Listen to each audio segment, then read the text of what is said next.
በስመ አብ ወወልድ ወመንፈስ ቅዱስ አሐዱ አምላክ አሜን። እንኳን በሚያዝያ 24 ቀን ታስበውና ተከብረው ለሚውሉ ለቅዱሳን በዓላት ለቅዱስ ጻና ሰማዕት ዓመታዊ የዕረፍት በዓል በሰላም አደረሳችሁ አደረሰን። ቅዱስ ጻና በቤተ ክርስቲያናችን በዚህ ስም የሚጠሩ ቅዱሳን አሉ። ዛሬ የምናከብረው ሰማዕቱ ቅዱስ ጻና ነው። በዘመነ ሰማዕታት የነበረ ቅዱስ ኤስድሮስ የሚባል ደግ ጓደኛ የነበረው፣ ሁለቱንም እናቶቻቸው እንደሚገባ ያሳደጓቸው የሦስተኛው መቶ ክፍለ ዘመን ክርስቲያኖች ነበሩ። በወጣትነት ዘመናቸው በድንግልና ቅዱስ ጻና የሰራዊት አለቃ፣ ቅዱስ ኤስድሮስ ደግሞ የልብስ ዝግጅት ባለሙያ ነበሩ። ከሚያገኙት ገቢ ለዕለት ጉርስ ብቻ እያስቀሩ ለነዳያን ይመጸውቱ ነበር። በመከራ ዘመን ወይም ዘመነ ሰማዕታት ቅዱሳኑ ያላቸውን ሁሉ ለነዳያን አካፍለው በክርስቶስ ስም መሞት መርጠዋል። አስቀድሞ ቅዱስ ኤስድሮስ አንገቱን ተሰይፎ የክብር አክሊልን ተቀዳጅቷል።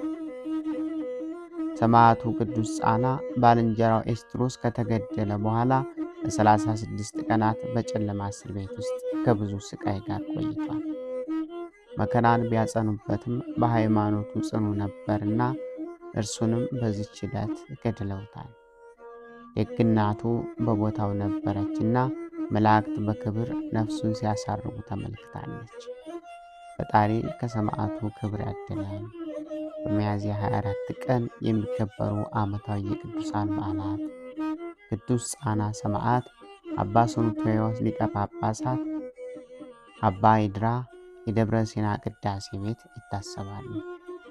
ወርሃዊ በዓላት ደግሞ ቅዱስ አቡነ ተክለ ሃይማኖት፣ ቅዱስ አጋቢጦስ ወይም ጻድቅ ኤጲስቆጶሳት፣ ቅዱስ ክርስቶስ ሰምራ፣ ቅዱስ ሙሴ ጸሊም፣ ቅዱስ ቶማስ ዘመርዓስ፣ ቅዱስ አብርሃሌዎስ ታላቁ፣ አራቱ ካህናተ ሰማይ ወይም ሱራፌል፣ አቡነ ዘዮሐንስ ጻድቅ ኢትዮጵያዊ ይከበራሉ፣ ይታሰባሉ። ልጆች ሆይ እናንተ ከእግዚአብሔር ናችሁ አሸንፋችኋልማል። በዓለም ካለው ይልቅ በእናንተ ያለው ታላቅ ነውና እነርሱ ከዓለም ናቸው። ስለዚህ ከዓለም የሆነውን ይናገራሉ፣ ዓለሙም ይሰማቸዋል። እኛ ግን ከእግዚአብሔር ነን፣ እግዚአብሔርን የሚያውቅ ይሰማልና፣ ከእግዚአብሔር ያልሆነ አይሰማንም። አንደኛ ዮሐንስ ምዕራፍ 4 ቁጥር 4። ምስጋና ይሁን ለአብ ለወልድ ለመንፈስ ቅዱስ እስከ ዘላለሙ አሜን። ወስብሐት ለእግዚአብሔር ወለወላዲቱ ድንግል ወለመስቀሉ ክቡር። ይቆየን።